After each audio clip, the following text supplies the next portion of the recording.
Colossenses capítulo 2, volto a esta carta, irmãos, porque estou, nas vezes que tenho pregado aqui, compartilhado com vocês a exposição desta carta, não é? E hoje vamos partir do verso 16 e vamos até o capítulo 3, verso 17. Eu vou ler o texto de uma só vez, nós não vamos caminhar versículo por versículo, obviamente, porque existe um conteúdo geral aqui, e é sobre esse conteúdo que eu quero compartilhar com os irmãos nesta noite. Colossenses 2, a partir do verso 16.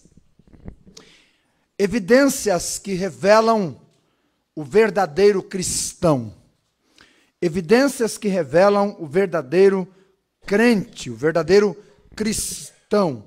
É disso que Paulo trata, a partir do versículo 16 até o capítulo 3, versículo de número 17. Leio e peço que você acompanhe a leitura neste momento. Portanto, ninguém vos julgue pelo comer ou pelo beber, ou por causa dos dias de festa, ou da lua nova ou dos sábados, que são sombras das coisas futuras, mas o corpo é de Cristo. Ninguém vos domine a seu bel prazer por pretexto de humildade e culto dos anjos, metendo-se em coisas que não viu, estando em vão inchado na sua carnal compreensão, e não ligado à cabeça, do qual todo o corpo, provido e organizado pelas juntas e ligaduras, vai crescendo em aumento de Deus. Se, pois, estáis mortos com Cristo, quanto aos rudimentos do mundo, por que vos carregam ainda de ordenanças, como se vivesseis no mundo? Tais como, não toques, não proves, não manuseis, as quais coisas todas perecem pelo uso, segundo os preceitos e doutrinas dos homens, as quais têm, na verdade, alguma aparência de sabedoria, em devoção voluntária, humildade e em disciplina do corpo, mas não são de valor algum, senão para a satisfação da carne. Portanto, se já ressuscitastes com Cristo, buscai as coisas que são de cima, onde Cristo está assentado à destra de Deus. Pensai nas coisas que são de cima e não nas que são da terra, porque já estáis mortos, e a vossa vida está escondida com Cristo em Deus. Quando Cristo, que é a nossa vida, se manifestar, então também vós vos manifestareis com ele em glória. Mortificai, pois, os vossos membros que estão sobre a terra, a prostituição, a impureza, o apetite desordenado, a vil concupiscência, a avareza, que é a idolatria, pelas quais coisas vem a ira de Deus sobre os filhos da desobediência, nas quais também em outro tempo andastes, quando vivis nelas.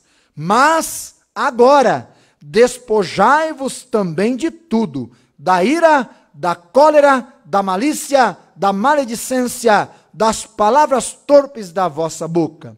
Não mintais uns aos outros, pois que já vos despistes do velho homem com seus feitos, e vos vestistes do novo, que se renova para o conhecimento segundo a imagem daquele que o criou, onde não há grego e nem judeu, circuncisão nem incircuncisão, bárbaro, cita, servo ou livre, mas Cristo é tudo em todos. Revesti-vos, pois, como eleitos de Deus, santos e amados, de entranhas de misericórdia, de benignidade, humildade, mansidão, longanimidade, suportando-vos uns aos outros e perdoando-vos uns aos outros. Se algum tiver queixa contra outro, assim como Cristo vos perdoou, assim fazei vós também. E sobre tudo isto, revesti-vos de amor, que é o vínculo da perfeição, e a paz de Deus, para a qual também fostes chamados em um corpo, domine em vossos corações e sede agradecidos. A palavra de Cristo habite em vós abundantemente, em toda a sabedoria, ensinando-vos e admoestando-vos uns aos outros, com salmos, hinos e cânticos espirituais, cantando ao Senhor com graça em vosso coração. E quanto fizerdes, por palavras ou por obras, fazei tudo em nome do Senhor Jesus, dando por ele graças a Deus Pai. Oremos. Obrigado, Senhor, pela tua preciosa companhia e pela oportunidade maravilhosa que temos de abrir a tua palavra, ler, meditar e crescer no teu conhecimento. Há evidências na vida daqueles que creem de que são teus, assim como é evidente a figueira que só tem folhas.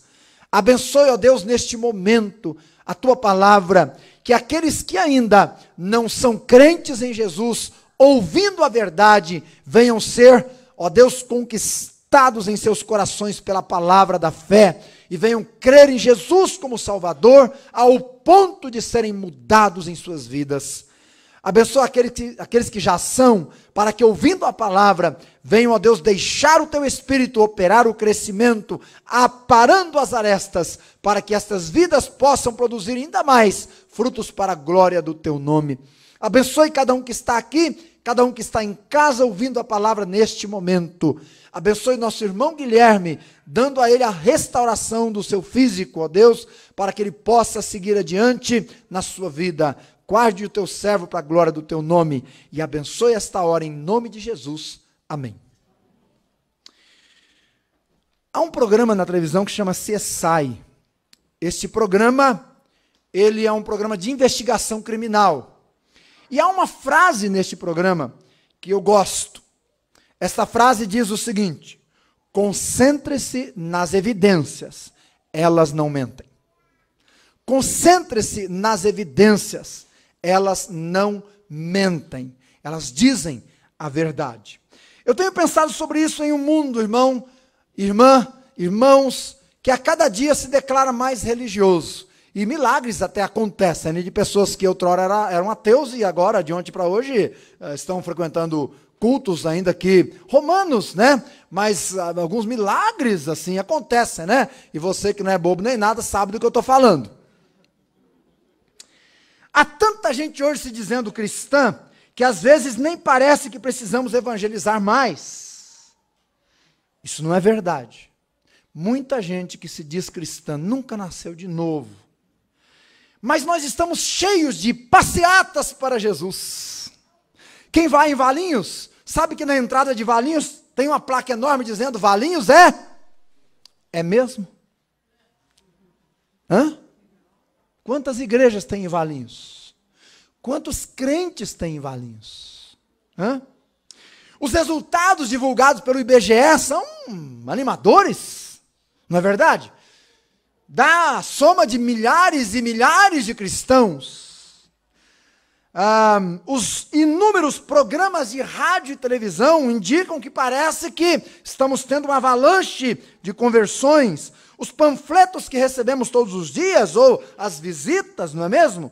As dezenas de placas indicando a existência de igreja, as megas igrejas com seus espetáculos, não é? Templos e shows dos mais mirabolantes que se possa imaginar, com até palco de luta de MMA, hoje, ou boxe, para atrair a juventude, parecem gritar para nós, olha, o mundo está evangelizado. Mentira!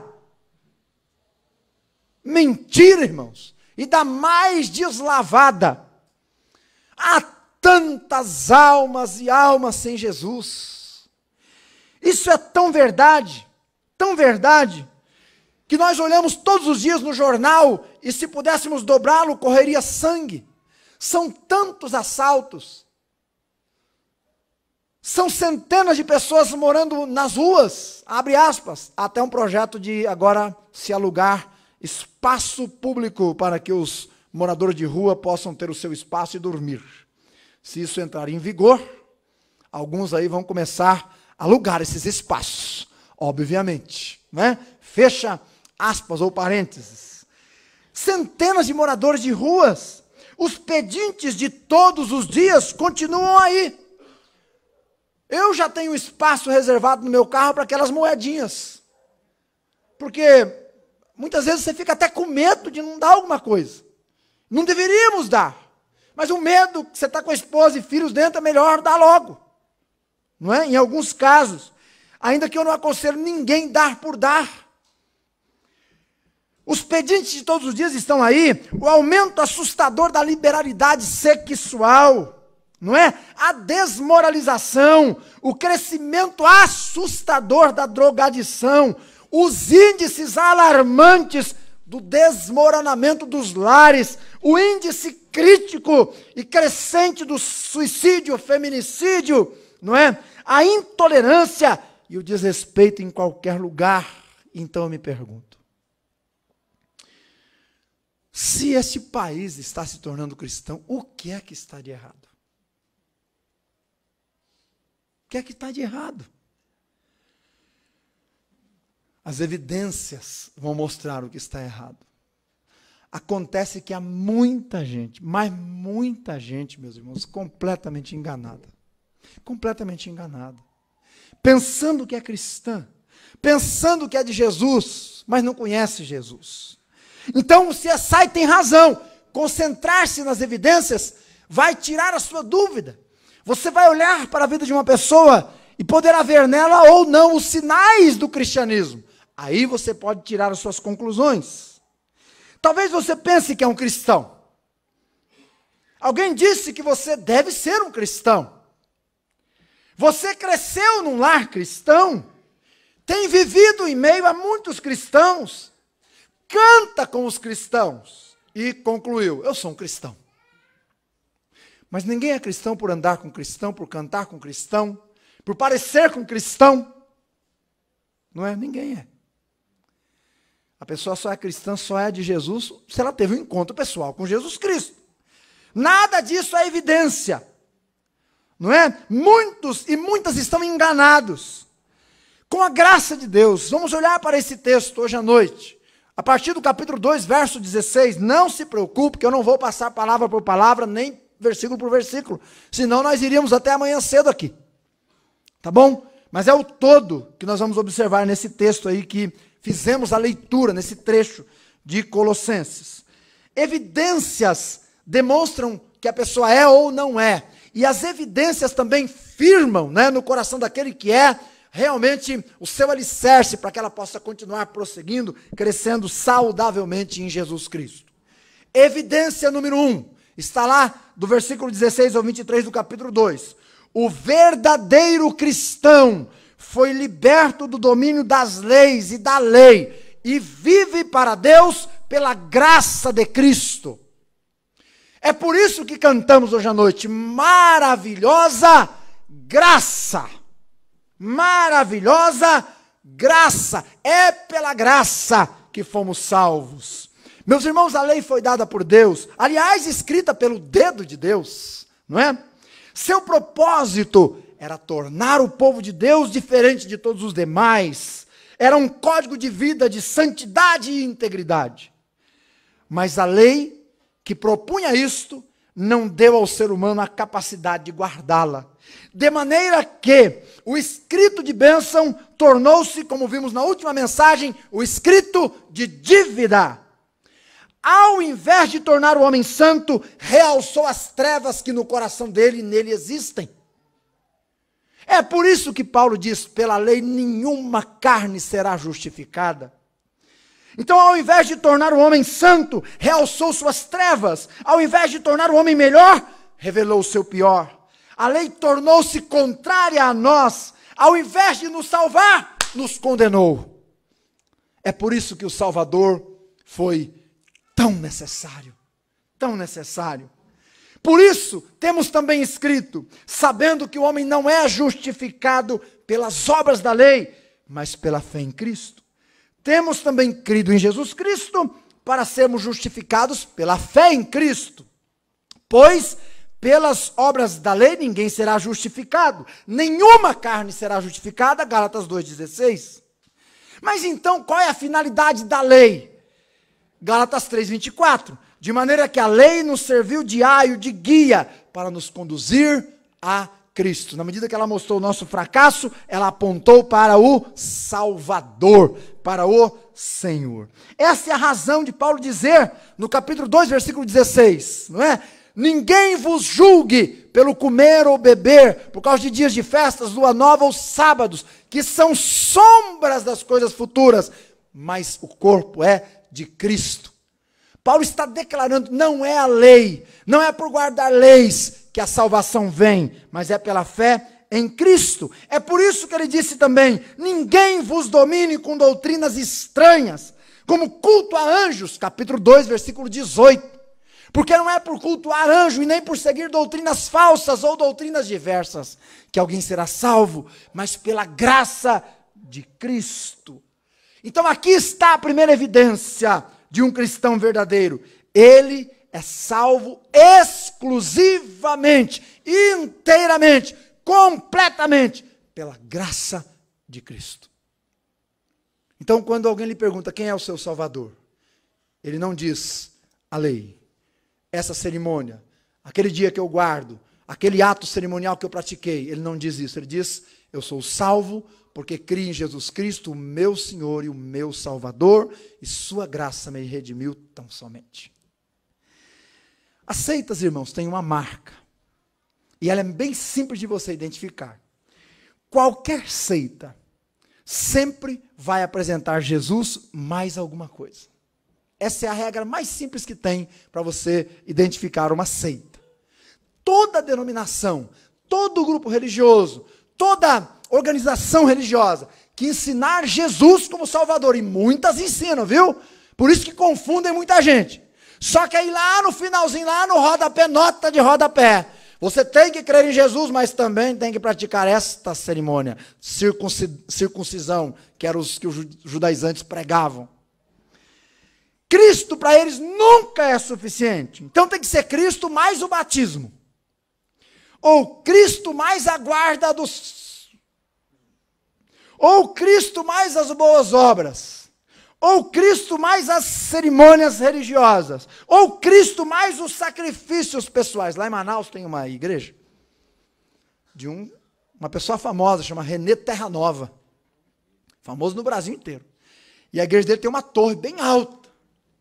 Então, quando você quer alcançar uma bênção, você tem que subir a escada de joelhos. Porque através daquele sacrifício, Deus obrigatoriamente vai ter que te atender. E existem dezenas dessas pessoas lá, convidando as pessoas para subir essas escadas. Não é? Sabe por quê? Sabe por quê? Porque Cristo não é suficiente. O sacrifício dele não é completo. Precisa fazer um sacrifício para Deus atender. O verdadeiro cristão e o cristianismo, meus irmãos, somente é pela fé nele o Salvador. Como diz o hino, só por Jesus é que nós somos salvos. E esta é a primeira evidência. Cristo é suficiente. Sua graça é capaz de buscar a pessoa onde ela estiver. E ela é suficiente. Cristo é suficiente. Ponto. Segunda evidência número 2. O verdadeiro cristão está unido com Cristo em sua vida, morte, sepultamento e ressurreição. O verdadeiro cristão tem a marca da união com Cristo. A união com o Senhor Jesus Cristo. Capítulo 3, versículo de 1 a 4. Não é?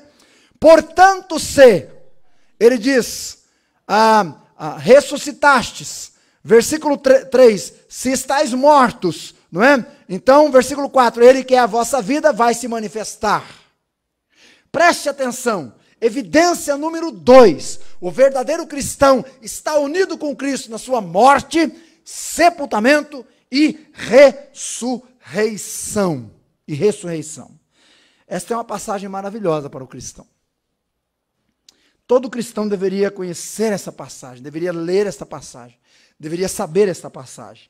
A palavra-chave dessa passagem é união.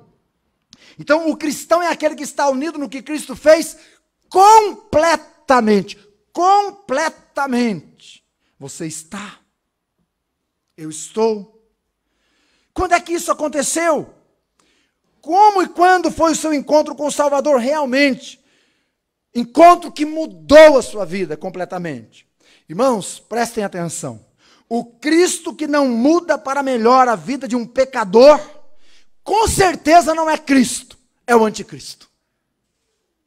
Com certeza não é Cristo, é o anticristo. E esse trecho é uma marca, não é? Ou é a marca, a certidão de nascimento correta para todo cristão. O que ela descreve? Primeiro, ela diz que o cristão morreu.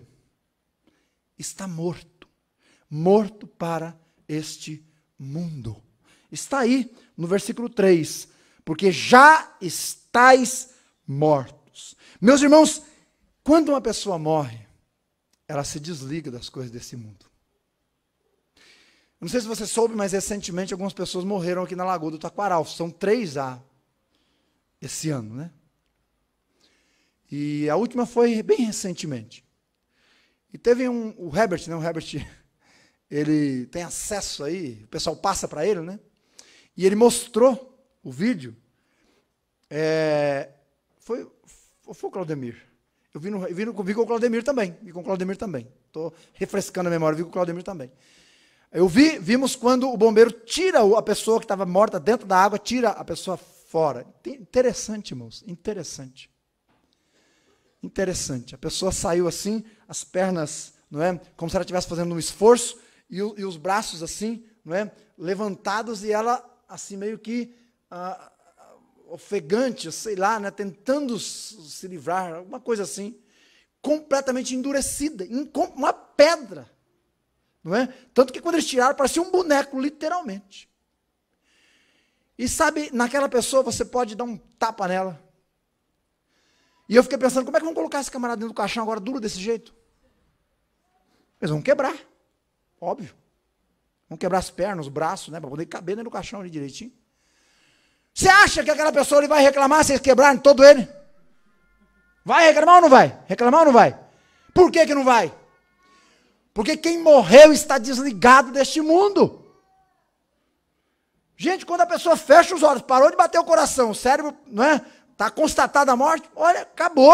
Ela está desligada desta vida.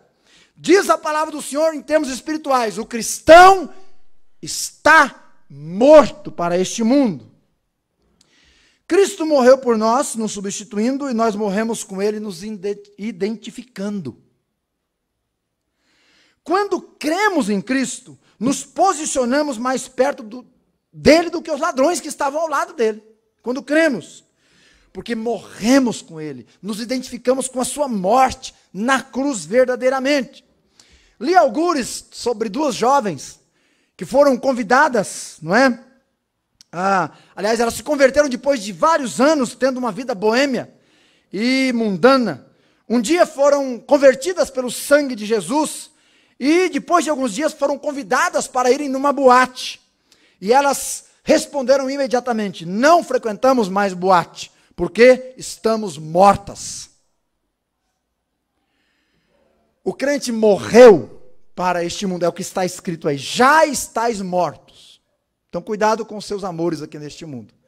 Se você amar o mundo, tem alguma coisa errada. Morto não ama mais. Morto está morto. Este mundo. Segundo, o cristão é o que ressuscitou. Diz o verso 1, portanto, se já ressuscitastes com Cristo. Nós não só morremos, fomos sepultados, mas ressuscitamos. É a novidade de vida, meus irmãos. Russell Shedd está correto quando ele diz, a morte inevitavelmente desliga o morto dos interesses deste mundo, não é? E em tratando-se de cristãos, desliga ele deste mundo e liga ele às coisas espirituais. É por isso que quando a pessoa se converte, ela passa a amar outras coisas. Ela passa a considerar, por exemplo, o culto uma festa, uma bênção, um privilégio, uma alegria, não é? Um prazer, um regozijo estar com os irmãos e adorar o Senhor. Porque ela foi ligada agora ao reino de Deus. Quantas são as situações que vemos, famílias, depois que uma pessoa morre, as pessoas doam tudo. Faleceu recentemente o vizinho da irmã Nilva, e da Fernanda, e dos irmãos ali. E ele era um homem solteiro, gente. Mas tinha a casinha dele, tinha as coisas dele. E raramente era visitado por parentes. Adivinha o que aconteceu na manhã seguinte, depois que ele morreu? Não foi o que aconteceu, irmã? Foram lá na casa e limparam a casa. Levaram deixaram alguma coisinha, né? Pelo amor de Deus, além de pegar, ainda falou. Não é? Olha só. Olha só. Não é? Mas nunca visitou. Raramente visitava. Mas foi para levar. Não é? Quantas vezes a gente não vê isso daí, gente, acontecendo? A pessoa, quando parte, fica tudo aí mesmo, porque ela está desligada deste mundo. Quando morremos com Cristo, nos desligamos dos interesses desse mundo. E quando fomos ressuscitados com Cristo, então, somos ligados aos interesses espirituais do mundo por vir. Quando visitávamos a irmã Odete hoje à tarde, tinha lá uma professora das minhas crianças, não é? Quando elas eram crianças, e a gente reconheceu ela lá, e nós tivemos a oportunidade de falar de Jesus para ela, e afirmar para ela que a vida após a morte é tão real quanto esta vida aqui, se não mais real, porque melhor é com certeza. Então, pergunte-se a si mesmo, com que você está ligado? Porque isto indica qual é a situação espiritual que você está. É por isso que Paulo escreveu aos Filipenses, para mim o viver é Cristo. É Cristo. E para nós é também, mesmo. William Barclay nos lembra de algumas vezes, né, que dizemos assim, ou nos lembra que algumas vezes dizemos, a música é a vida daquela pessoa, o esporte é a vida daquela pessoa, aquela pessoa vive para trabalhar, aquele ciclano vive para festejar. Porque muitas vezes o significado da vida de uma pessoa é só isso aí. Não é Cristo, não é o reino de Deus. Para o cristão, meus irmãos, Cristo é a vida. O seu reino é importante, sua vontade é a vida. Ele domina nosso pensamento, nossos dias, nossa alma e o nosso futuro. Você está preocupado com as eleições? Olha, eu também tenho uma certa preocupação. Mas, meus irmãos, esta preocupação não é maior que o meu descanso no poder de Deus.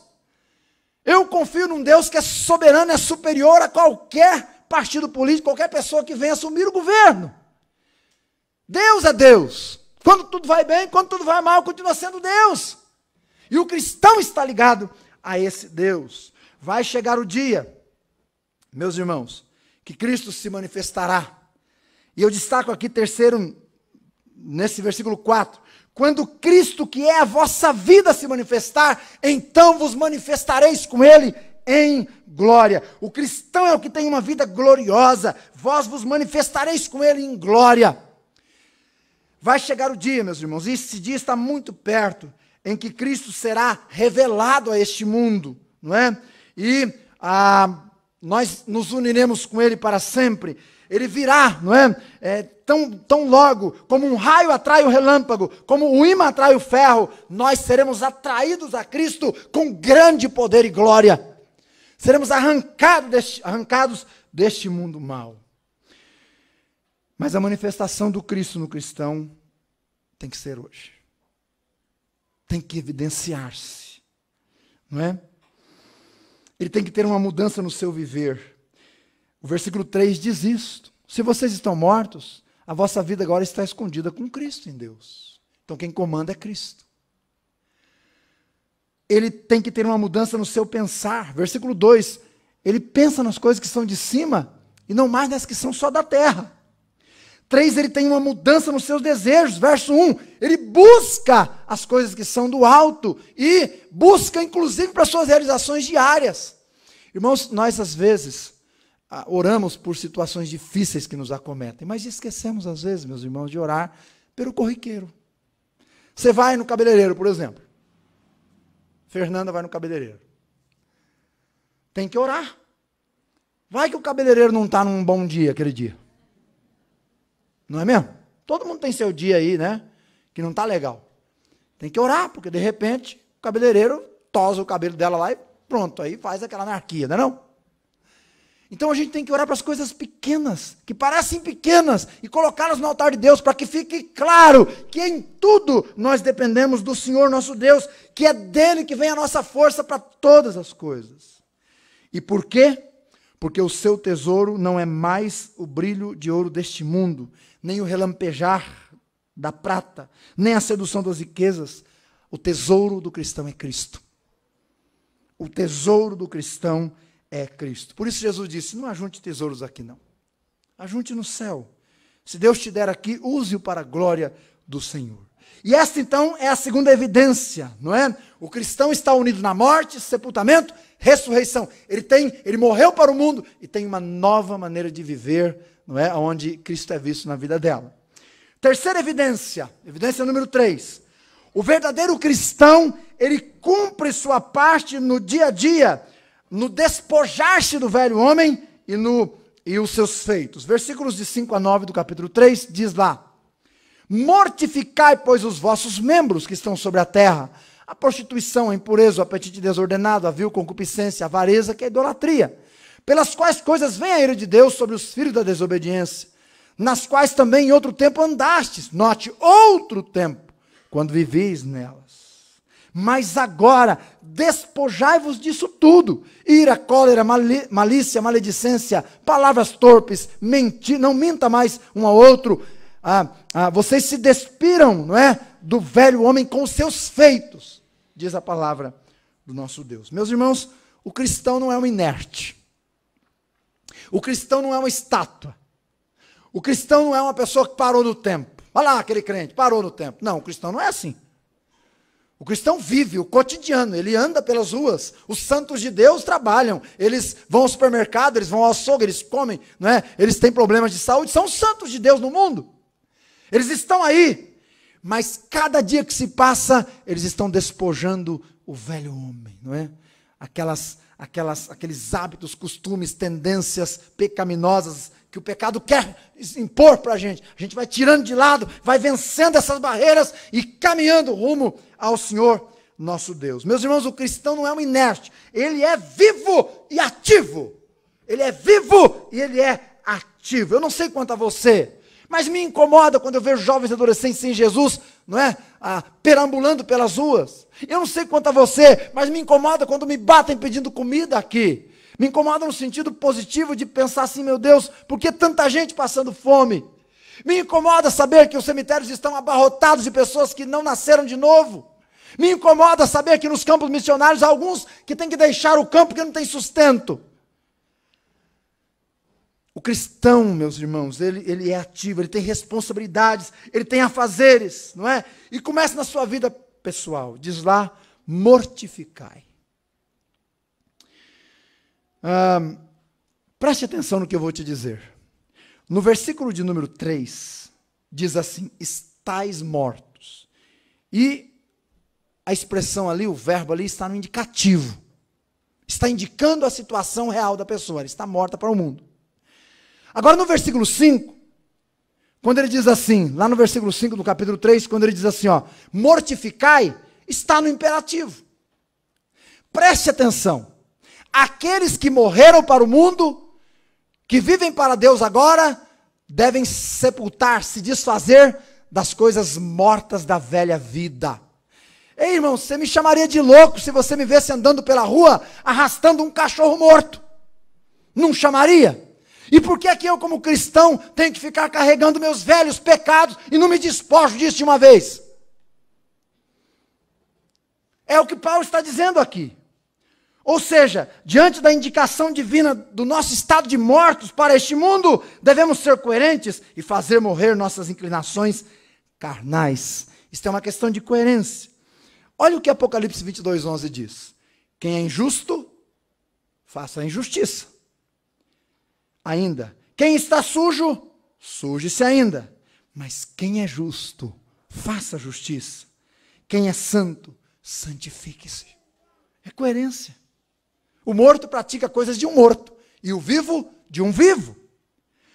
Se uma pessoa não é crente, nunca verá seus pecados, a não ser que Deus ilumine o seu entendimento. Se a pessoa é escrava deles e não tem poder para superá-los, é porque não ganhou esse poder de Deus ainda. Mas se você é crente, há poder de Deus em sua vida, e você pode fazer essas tentações calar. Esses pecados morais que vêm, esses pecados sociais que vêm sobre a vida da gente, não é? Aliás, a Ralph Martin disse o seguinte: a avareza, que é um desses pecados, tem o dom de levar pessoas para longe de Deus. Para longe de Deus, não é? Então, esses pecados de controles físicos, não é? Pecados ligados aos temperamentos, pecados ligados à língua, meus irmãos, devem ser despojados da nossa vida. Por quê? Por uma razão muito simples. Vocês estão mortos para o mundo e tem que tirar esses pecados do velho homem da vida e viver a nova vida que Cristo está te dando mesmo. Quarta e última evidência. Ninguém disse amém? Vou voltar aqui um pouco então. Não é? Vou voltar aqui um pouco então, né? Quarta evidência. Lá dos versículos 10 ao 17. O verdadeiro cristão expressa o seu cristianismo por suas atitudes, a graça da nova veste de Cristo em sua vida. É o que ele diz, a partir do versículo 10. E vos vestistes do novo. Vestistes mesmo? Você está vestido mesmo com o novo? De verdade. Apocalipse capítulo 3, quando termina a carta às 7 igrejas, o servo de Deus João fala sobre a igreja chamada Laodiceia. E ali ele vai dizendo, olha, eu conheço as tuas obras. Deus falando, né? E chega no versículo de número 6, ele diz assim, eu sei, versículos 5 e 6, ele diz assim, eu sei que você não é frio nem quente. Te conheço. Mas eu vou te dar um conselho. Compres vestes brancas e te vistas. Compres vestes brancas e te vistas, para que não apareça a vergonha de tua nudez. Cubra-se com vestes brancas. Meus irmãos, o cristão é o que foi lavado pelo sangue do Cordeiro, habitado pelo Espírito Santo, não é? E foi vestido com a veste branca da glória de Deus. O sangue de Cristo lhe cobriu. E Paulo aqui então, e eu quero focar nessa parte final, nesses versículos, ele, a partir do versículo 12, ele mostra essas vestes. Que vestes são? Primeiro, está lá no versículo 12. A veste da compaixão. Diz lá, revesti-vos como eleitos de Deus, santos e amados, de entranhas de misericórdia. E é a mesma palavra para compaixão. A compaixão, meus irmãos, vê o sofredor, sente empatia em resposta ao sofrimento e age para livrar as pessoas daquele sofrimento terrível. Nosso Deus é um Deus de compaixão. Foi com compaixão que fostes achado, e foi de graça. Com compaixão deves viver e dar aos outros. É isso que eu tenho que fazer. É isso que você tem que fazer, é uma veste. Nosso Deus é um Deus de compaixão. Nosso Cristo é um Cristo de compaixão. Diz Mateus capítulo 9 que Jesus olhou e viu os campos brancos para a ceifa. E ele teve compaixão daquela multidão. Teve compaixão. Nosso Cristo é um Cristo cheio de compaixão. Tem um filme chamado O Desfiladeiro de Shikai. Ele é bem antigo. Quando eu assisti aquele filme eu fiquei chocado. Porque ele conta a história de um trem de passageiros, tocado a carvão ainda, bem antigo, né? Que num desfiladeiro chamado Shikai, o trem, na descida, o maquinista percebeu que o trem estava sem freio. E um crente que estava ali dentro do trem também percebeu. E viu que dezenas de pessoas iam morrer, o trem estava cheio. E antes que o trem ganhasse velocidade, aquele crente se jogou nos trilhos. E o trem parou, não é? Porque não tinha ganhado muita velocidade, parou, descarrilhou ali sobre o corpo daquele rapaz, que morreu.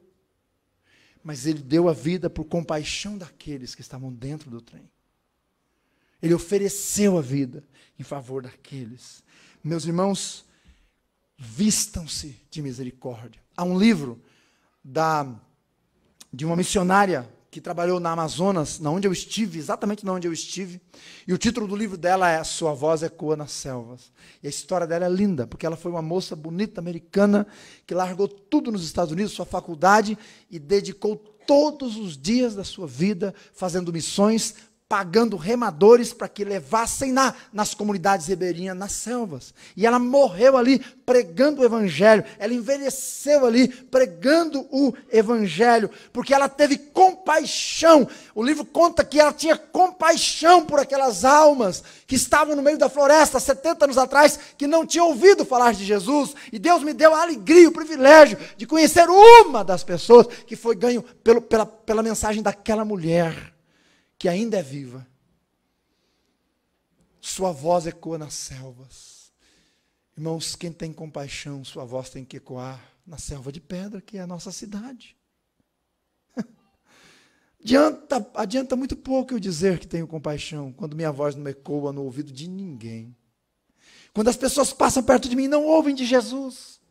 Quando eu estou sentado lá, aguardando ser chamado no caixa, e eu não falo de ninguém para Jesus. Há pouca evidência de compaixão, mas Deus diz, vistam-se, não é, de uma veste de misericórdia. Mas ele diz também no versículo 12, a veste da bondade. Jesus foi bondoso, irmãos. Ele chorou com Marta e Maria, quando Lázaro estava morto.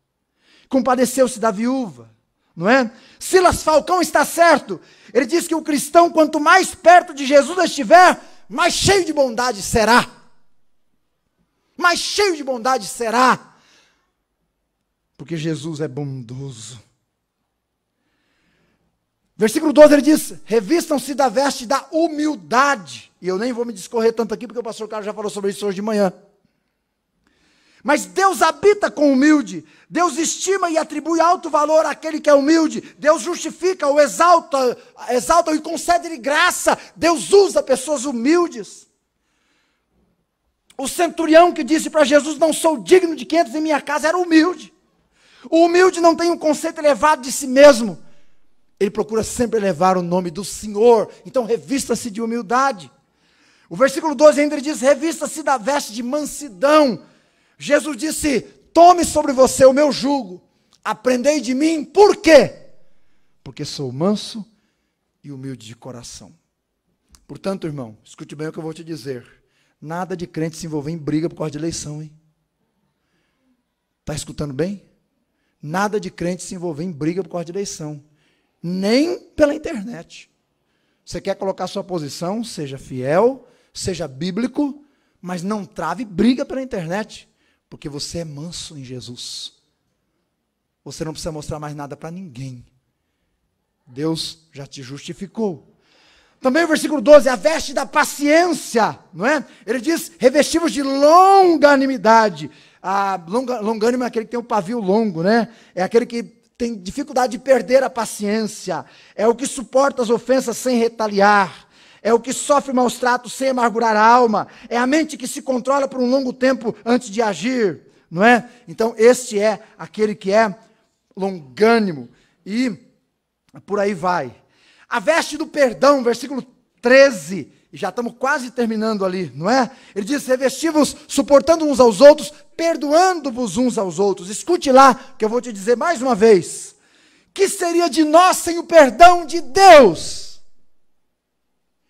Que seria de você e de mim sem o perdão de Deus? Devemos perdoar, meus irmãos, porque fomos perdoados. Devemos perdoar porque fomos perdoados. Devemos perdoar as queixas que surgem. Porque quem não perdoa não pode adorar, ofertar ou mesmo ser perdoado. Quem não perdoa adoece. Quem não perdoa está entregue aos flageladores na sua consciência. Quem não perdoa torna-se cativo, não é? E do seu próprio desafeto. Quem não perdoa, meu irmão, ela perde o apetite quando pensa em outra pessoa. Um pastor teve o seu irmão assassinado na sua juventude. E ele conta no seu livro que quando ele chegou na cena e viu o seu irmão morto, a primeira coisa que ele fez foi levantar as mãos para o céu e orar a Deus e dizer, Deus, eu decido viver. Eu perdoo quem assassinou o meu irmão. E ele continua dizendo, eu continuei vivendo. Porque senão eu morreria ali também. De amargura, desgosto e tristeza. Muita gente vive assim, porque não perdoou. E finalmente ele diz, a veste do amor, versículo de número 14. Sobretudo, revestivos de amor. Meus irmãos, aprendamos a amar, de fato e de verdade. Ame como você foi amado. Ame sem exigir tanto dos outros. Ame a Deus sobre tudo, ame o próximo. Faça as coisas por amor. O amor é o cinto que fecha as demais virtudes. Paulo diz, sem amor eu nada serei. O amor tem se esfriado, meus irmãos, mas não precisa esfriar no seu coração. Não é? Não precisa. Aqueles que andam com Cristo podem continuar amando. Ame com gestos, palavras, respostas e motivações. Ame realmente com motivo excelente, não é? A produzir glória para o nome do Senhor, porque o versículo 17, faça tudo, ele diz, para a glória do Senhor. E eu termino. Contra evidências não há argumentos. As evidências são suficientes. Somos cristãos. O cristão é aquele que não é salvo pela lei, mas pela graça de Cristo unicamente. O cristão é aquele que se uniu na morte, sepultamento e ressurreição de Cristo e vive uma novidade de vida. O cristão é aquele que está morto para as paixões desse mundo e ligado às paixões celestiais. Como eu gosto, como é gostoso você sentir na vida das pessoas aquela empolgação pelas coisas de Deus. O cristão é aquele que está vestido com as vestes brancas da justiça que foi descrita aí. Quero terminar dizendo assim, imagino eu que a maior parte das pessoas que estão aqui são crentes. Eu quero desafiar você. É você a evidência de Cristo neste mundo. É você. As pessoas têm que saber que Cristo existe através da sua vida mesmo. Então você precisa dar mais tempo de vida com Deus para que Ele reflita na sua vida a vida dele. Morra realmente para qualquer inclinação desse mundo. Vista-se com as vestes celestiais. Ainda há tempo. Você está vivo. E eu também. O tempo só acabou para aqueles que já partiram. Aproveite esse tempo. E decida, meu irmão, hoje à noite, minha irmã, no tempo que nos resta na carne, realmente evidenciarmos, não é? Cristo, o Senhor, o Salvador e o Transformador deste miserável pecador que ele encontrou. Vamos viver para a glória dele. Oremos. Amado Deus, agradecemos a tua palavra. Obrigado por essas verdades que selam a nossa vida. Obrigado, Deus, porque ela diferencia o crente do não crente. Obrigado porque essa evidência, ela torna a gente responsável pelo nome que estamos declarando seguir. Obrigado porque essa evidência nos dá paz.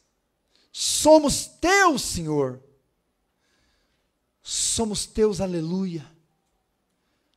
Pertencemos ao reino dos céus, aleluia. Glorificado seja o teu nome, pertencemos ao Senhor. Ó Pai, obrigado pela tua palavra. Eu oro para que as evidências de um cristianismo verdadeiro sejam vistas nesta igreja. Eu oro para que as evidências de um cristão verdadeiro sejam vistas na vida de cada um que está aqui e daqueles que já creram ouvindo esta mensagem. Ajude-nos a não envergonharmos o nome do Senhor, mas produzirmos a glória que o versículo 17 do capítulo 3 nos diz que devemos produzir. Sê conosco, em nome de Jesus. Amém.